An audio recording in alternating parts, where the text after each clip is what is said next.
Hey, I'm Tristan, And I'm Kelsey. and this is Contracted and Committed.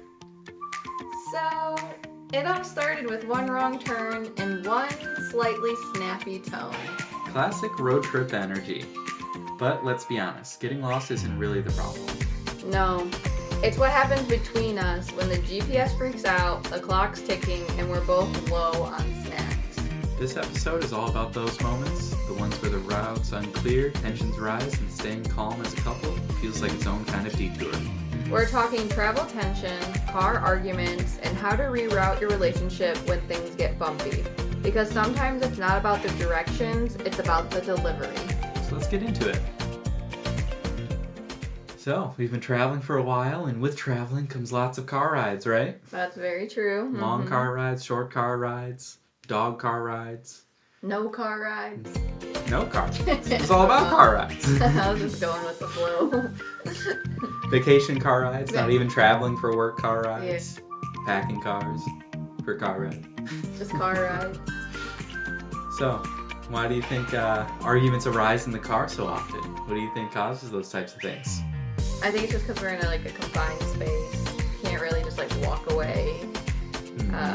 And sometimes it's high stakes. So if you make the wrong turn, it's like, oh well, shoot, now we have to travel an extra 10, 20 miles before we can turn around, or whatever. Yeah. Yeah, sometimes the GPS can get the better of you too. And really kind of make you freak out where it's like, it's not really clear. Are we supposed to take the rightmost exit, the slightly rightmost exit? Are we just curving to the right and we didn't supposed to exit? And now we're yelling at each other because someone said go to the right and I'm like, oh, we'll just curve to the right. When it's supposed to be, oh no, we're supposed to exit to the right. Yeah. So it really is just kind of, I think the stress about being in a car in new areas all the time because we're traveling to new places all the time, that I think just kind of piles up and causes frustration. And I feel like the little small things kind of trigger bigger emotions, and then if we're running late or if we get lost or we're tired because we're driving for so long or I ran hungry. out of snacks because I might have eaten them before the trip. Yeah, that was not a great one on you. So it kind of pulls out not our best selves while we're driving. True. But how have we gotten through those types of things? We've been together 10 years. We've had plenty of road trips between traveling from Michigan to Florida or long multi-hour trips just kind of across the country as we've been traveling. How do you think we've figured it out and made it work? I think being clear on intentions first, maybe.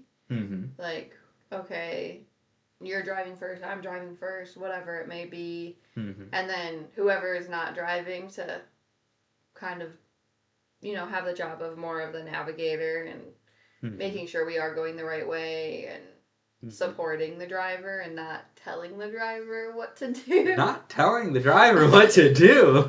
Oh, wow. That seems like it's always going to be a work in progress, right? Yeah. It's tough sometimes not to say, hey, slightly take off the gas or don't forget to hit your brakes from that guy that's a miles away who's also hitting his brakes.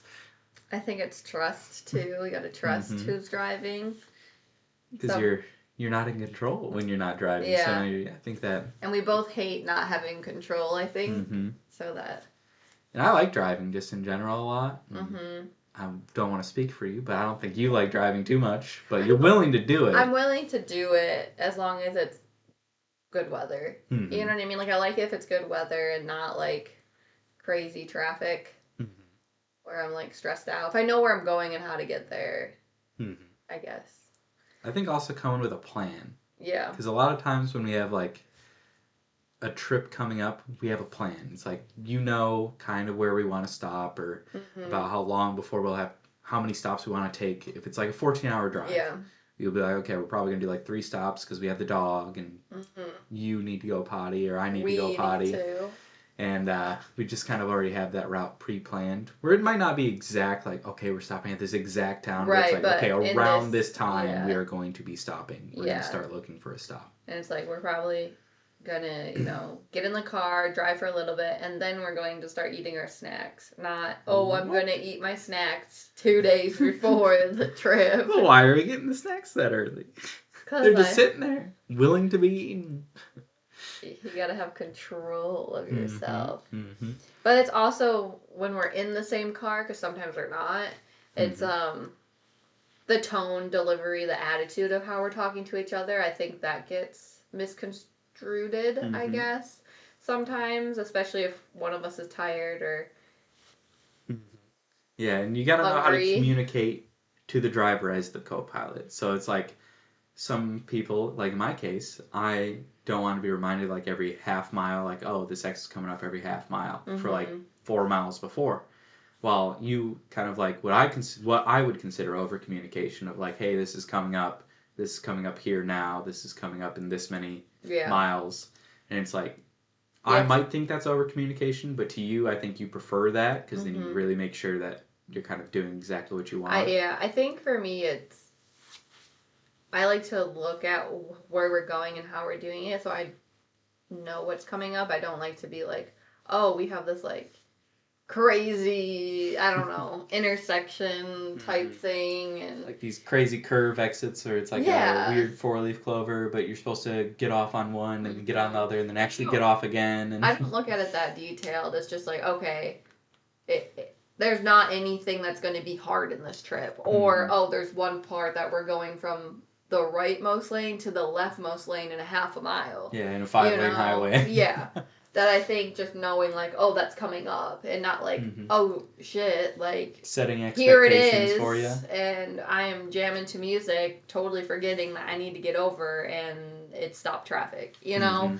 So yeah, I feel like tone and attitude, and like you said, knowing what the driver likes has been helpful, and also if we do take a wrong turn, not getting frustrated about it, but just saying, oh well, it's fine, it's what is a couple more minutes gonna really do, you know?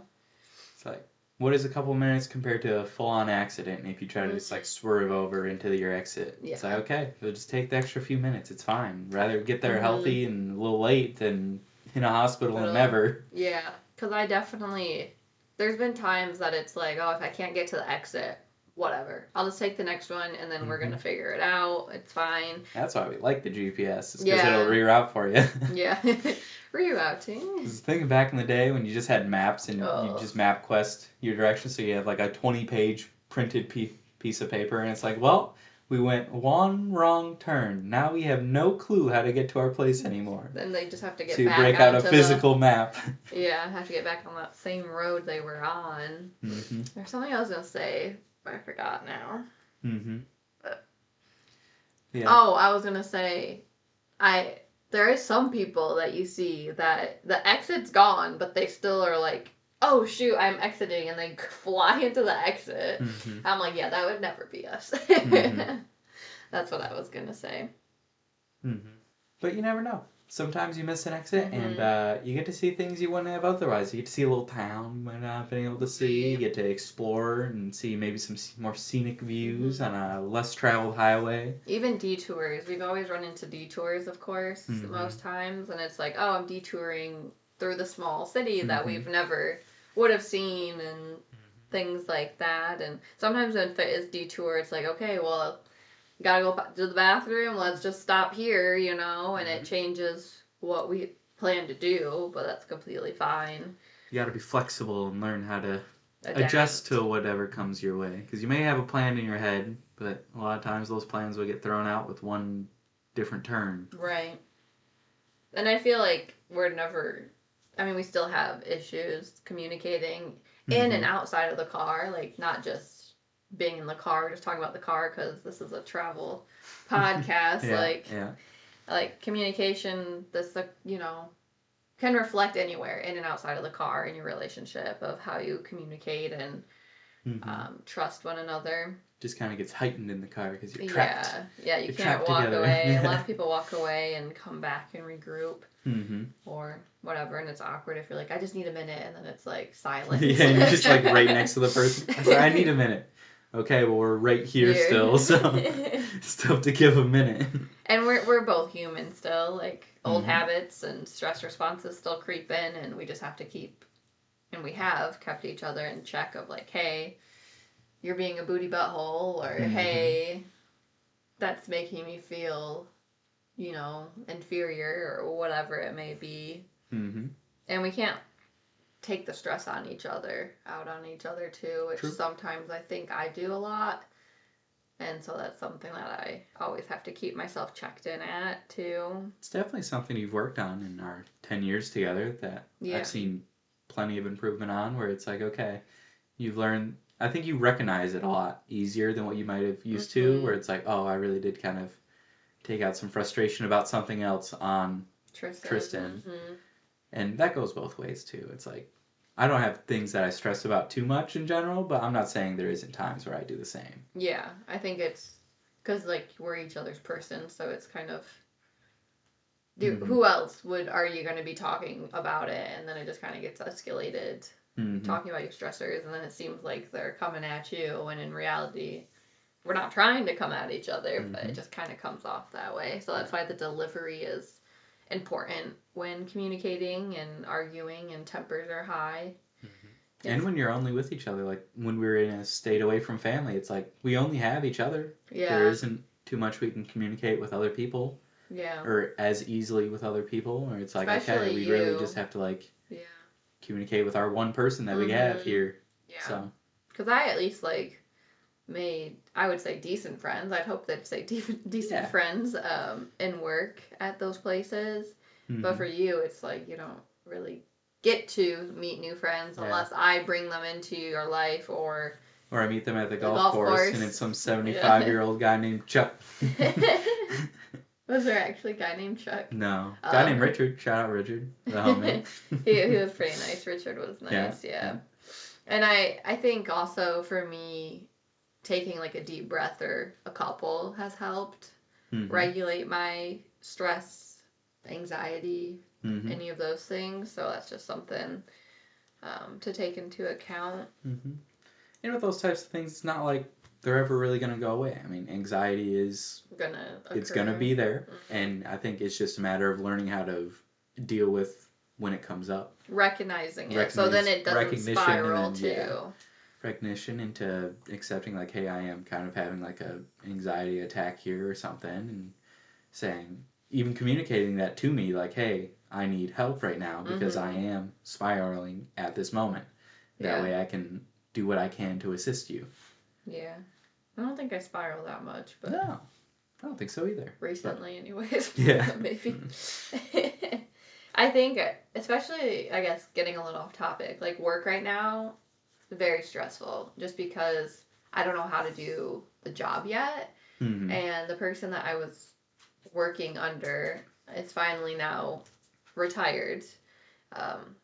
It was nice that I had like a whole month with her and stuff, but now it's like, okay, I can do the job, but I don't know all the insides and outs. But then I feel like this pressure of, well, you've been here a month, you should know everything. You should be perfect. Yeah, but I thought that at day 2 even, like it's not even the month, but I feel like now it's been a month that other people are like, oh, why don't you know how to do that? But it's like we haven't had to do that, and my person I was with, like, she would just do it unless I like asked specific questions, but then she'd go down rabbit holes, so it was hard to piece together all the things. So I get like so stressed about that, but I'm like, I have been telling myself when I start thinking about it, like, you don't know everything, and that's fine. You're gonna learn it. Nobody's expecting you to know everything or be perfect yet, and it's fine. Like, look back, Kelsey. Like, every time you've started a new job, it's been fine. Exactly. See, these are great lessons you've learned from your other contracts, where maybe in like your first one, you also thought, oh, I'm a month in, I'm supposed to know everything. Yeah. When it's like, oh no, you've learned after 4 contracts, 5 contracts now, whatever it is, yeah. That, hey, I'm not gonna know everything in a month. That's unrealistic. That's unrealistic in any other job, too. Yeah, so it's why should I put that pressures on myself when... I think there's, like, an unspoken, not rule, but thought that, like, oh, travelers, like, they get thrown into these positions. They should know how to adapt quicker than normal people, which I think we do adapt better, but there's also people that haven't done traveling that have a more adaptive personality. But I do feel like there's that unspoken pressure of people already like, well, you do this all the time. Like, whatever. Like, you should be fine. True. So that's also, like, in my brain of, like, oh, well, they're not going to help me unless I ask for help. But if it was a new client that's full-time, they're going to be going out of their way to help them. Mm-hmm. You know what I mean? Like, there's an unspoken system of that. Mm-hmm. And then I'm not a person that loves to ask for help. So that be seen as the one that can do it all, and she's perfect in every way. Not to do it all, but like, especially this contract, like I want them to like me because this might be a good opportunity for a full-time job afterwards if that's something I want, we want, they want, and we like it throughout the whole year. So yeah, it's kind of, that was a little sidetracked, but that's kind of what I'm feeling right now of that, and I thought it was a good thing to bring up because it is like a stressor and how I have talked myself through not spiraling about it. Like, it's fine, like, no patients are gonna die because I know how to do the job. It's everything else that goes along. It's the little things. It's the little things, but I'm Kelsey that likes to know how to do the little things, and then I feel fearful that I'm gonna forget one step, and then it's like, oh, well, why didn't you do that? That's so important. It's like, well, I didn't know. Like, well, coming from the corporate world, even people that have been in our jobs for 10, 15, 20 years, they'll sometimes forget the little things, and they'll even have to ask questions. Like, I've had people that they've worked with my department for a while, and they've pretty much perfect on everything they do, but every once in a while they'll ask a little question. They're like, I'm sorry, this is a really stupid question. I've done this a million times, but how do I do X? Yeah. And it's like, I have no problem answering that question. I'm sure other people, when you eventually have those questions, won't mind answering your question for you. Because it's like, yeah, we're human. We forget like the little things sometimes. We understand. Like, hey, this is just slipping my mind, or it's on the tip of my tongue type feeling where it's like, I know how to do this thing, but I just can't remember this exact moment. And it's like, okay, I just need a little push. Or just like remind me, like, is this the right way or not the right way? Because I do see that at the jobs I'm at, the contracts, like, people have been there for 20 to 35 plus years. They're still asking questions, and they still don't know everything, and things change so quickly too of how to do things, and I think that is helpful when people show that I guess vulnerability. But I remember, I think like a month ago, I asked a question to one of my coworkers about how to do something, and I'm the one who made the thing. It's like, I'm the one who created the process, and I'm asking how I'm supposed to do the process that I created myself, and I'm sitting there, I'm like, I'm so sorry. I'm just really having a brain fart here. And you just got to understand, that's okay. It just happens. And we'll get through it. We'll figure it out. It's not life or death for anybody. And then we'll move on from there. Yeah. And nobody will remember it in a week. Unless they go on a podcast and talk about how this person has affected me. And then it's like forever. Yeah. Good inspiration. I was going to say something good, but now I lost it. It's Sorry. Fine. It's fine. It's fine. It was something. So, when shit does hit the fan. Yes. How do we fix it? How do we go back to a calm, cool, collected, singing car of karaoke time? Singing car. Yeah. I think sometimes it doesn't go back right away. And sometimes in those moments, like, especially driving, it's like, okay, like, I don't have the brain power to drive, navigate, and fix hard relationship issues right now. True. You know what I mean? Like, it's like, okay, we just gotta know we're gonna get through it and over the hurdle of whatever it may be, and it might be something stupid. And sometimes that time gap between when it happens and when we get to talk about it and get to talk through it, by that time we're like, why were we even mad? You know, like, it wasn't that big of a deal of why we were mad or frustrated or whatever it may be. But I don't know, for us I think it's just like talking through it, and I think a lot of times it is the delivery of, that's not what I meant, but it came off attacking or putting you down, and that's not what I was trying to do or my intentions. I feel like that happens a lot with us. And then talking through that, it's like, okay, sorry that you felt that way. That's not what I was trying to get across. This is what I was trying to get across. And I think just talking through that. Because sometimes it's just like, you were just talking out loud. It's not that you were directing at anybody particular. It wasn't like you're directing something at me. It was just you speaking whatever was in your mind out loud. And then I might take it negatively because I think you're directing it at me, but truly you're just like speaking aloud about whatever the situation is. And it's like, okay, I'm sorry. I took that poorly. I think communication could be better on both ends in that case, where it's like, that's not directed at you. And then we'll be able to move on from that. Right. You know? I think that's kind of how we get through most of our issues, quote unquote, if you will. But I do think it's also helpful if one person is like panicking about it, or, you know, for the other person not to match their energy. Because if we're both like, not that we never like scream at each other. Tristan does, I feel like, raise his voice. And then if he is just a loud person, but he will raise his voice if he's frustrated, like very specifically frustrated about something, which doesn't happen often. And then if I would raise my voice to match that, we're not going to get anywhere. Like, I have to lower my voice, so then Tristan will then lower his voice, so that we can actually find a resolution or understanding, a mutual understanding. We do use a lot of humor breaks. Tristan does, and it's so frustrating. He'll, like, say something, and then I try not to laugh, and I have to be like, this is not funny. It's not funny, I'm still mad at you. As she's smiling and giggling slightly. Yeah, but, like, if you can laugh about it, then is it really that problematic, too? Like, it does help for each other to snap out of, like, okay, like, this is not that big of a deal. And, like, the grand scheme of things, is this really that big of a deal? And it is good still to do, like, the silence, you know, if you need silence. Take a deep breath. Yeah.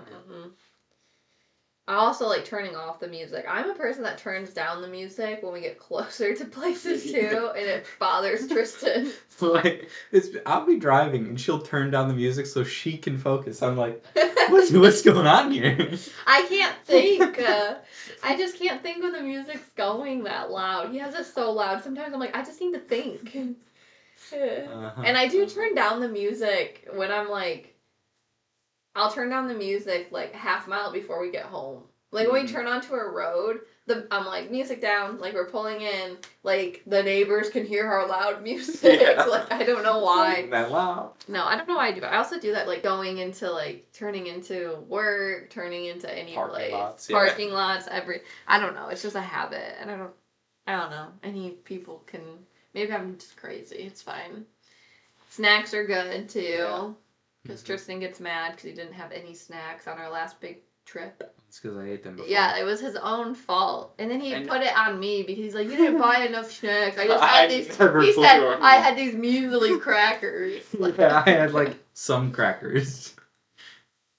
And it's like, I need actual food at some point during this because people do get frustrated when they're hungry. Yeah, but we were in separate cars, so it was fine. Yeah, true. So overall summary, kind of some tools that we can share for better teamwork under stress. Specifically in the car, but anytime is kind of pre-trip check-ins and role assignments, like we said before. Who's driving, who's navigating, if you're in the same car. If we're not in the same car, who's going to be the leading car? That's usually Tristan, but, and who's going to be following. Have a general idea of the direction we're going. So that when we're stopping as well. So communicating that early. And just like when we're leaving, like, it's like, okay, do you plan to get up and eat breakfast then we leave? Or like what, you know, so then we're not just one of us is like standing by the door ready in the morning. The other one's like, making some eggs. Yeah, like I thought we were eating first. And then it's a recipe for disaster to start your day off like that. Yeah. Get snacks and always give the other person the benefit of the doubt.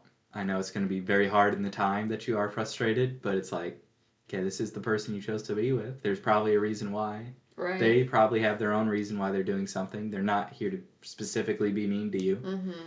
Or else why you married that person wouldn't make sense to me. Right.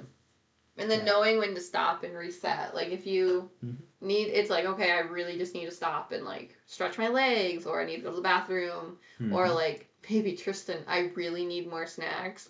Yeah. Or something. Or snacks. Or even just, like, okay, we're, like, fighting too much. We need to just pull over, walk a little bit, get back in the car. I mean, we've never had to do that, but that could be a good option too if, you know.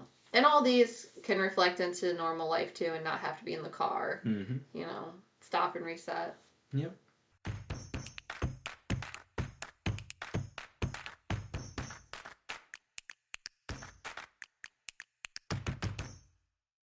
Okay.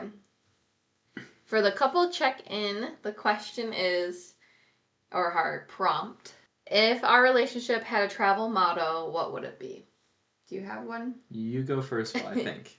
Okay, the one that I had or came up with is one drives, one co-pilots like a legend. Because great trips need great teams. That's a good one. Oh, that's hard to follow up on. Well, you told me I could go first. Motto, huh? Yeah, a travel motto. If our relationship was a travel... If our relationship so it's like, had a travel yeah, motto. so like I'm saying, like, basically we're a team. Like, one of us does half. It's like 50-50. But I do co-pilot like a legend. I guess I could say one drives like a legend, one co-pilots like a legend if you want. Yeah, we'll go with that. I'm just going to steal that one too. No, you have to come up with a new one. Okay, a travel motto about your relationship. Give the benefit of the doubt, pack lots of snacks. Benefit of the doubt and snacks, okay. Yeah. That's what I got for you.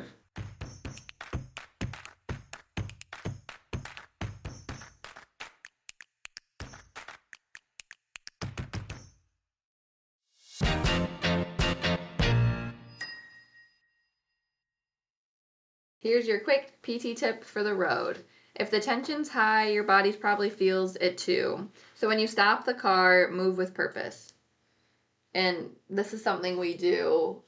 At least Tristan is very adamant about stretching before we start a road trip and then at like places where we stop, like rest areas too. Because there was one trip that it was a Florida trip that he didn't stretch and he was feeling it. Yeah. We got stuck in traffic for like an hour and a half and my knees were just on fire. They hurt the next day and the day after. That's terrible. And it's just like, oh, this is so miserable. Why would I want this during my vacation? Just hurt knees. Yeah. So you can get out of the car, do like a quick forward fold, touch your toes to stretch out. You can roll your shoulders or do hip circles, shake your body out, kind of stretch your neck out. And then like walk around the car, take deep breaths, and of course hydrate. Make sure you're drinking water, but don't drink too much water that you have to pee all the time. Unless you're a boy, I guess it's easier. If you're a boy, you can just stop and like pee anywhere, really. Until you start getting older. And then you're stopping and peeing even more, as a boy feels like. Yeah, but just like take 2 minutes for that movement reset of stretching, walking around, doing what your body feels like it needs. Because then you'll have less stiffness, you'll be in a better mood because you're getting more oxygen too outside, more fresh oxygen, I should say. And then fewer, irritations and, I'm fine attitude when you're clearly not. Anything else you have to say about that one? That sounds lovely.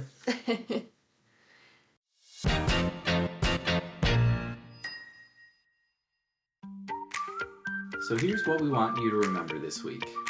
Sometimes it's not the space, it's the season. Tiny kitchens, crowded bathrooms, one-bedroom living, it's all part of contracted life. But more than the lack of counter space, it's the emotions that can pile up. The frustration, the closeness, the tenderness, it's all valid. And learning how to share space with grace, humor, and curiosity, that's a skill set worth building. Whether you're navigating a 300 square foot apartment or just a really emotional, cramped week, give each other space to feel, process, and to reset. We'd love to hear from you. What's your funniest or most real small space meltdown moment? Kitchen chaos, bathroom battles? Maybe not bathroom battles. But let us know on Instagram or send us a DM. You're not alone in this. If this episode made you feel seen, gave you a laugh, or sparked a deeper convo with your partner, send it to someone else living that tiny home, big emotion life. Sharing helps our community grow, one contracted couple at a time. Don't forget to rate, review, and follow Contracted and Committed. It helps other PTs and nomadic couples find us and feel a little more grounded in the chaos. We drop episodes every Saturday, mixing in real talk, tips, and the truth behind traveling together. Until next time, keep loving, keep laughing, and most importantly, keep taking that next step.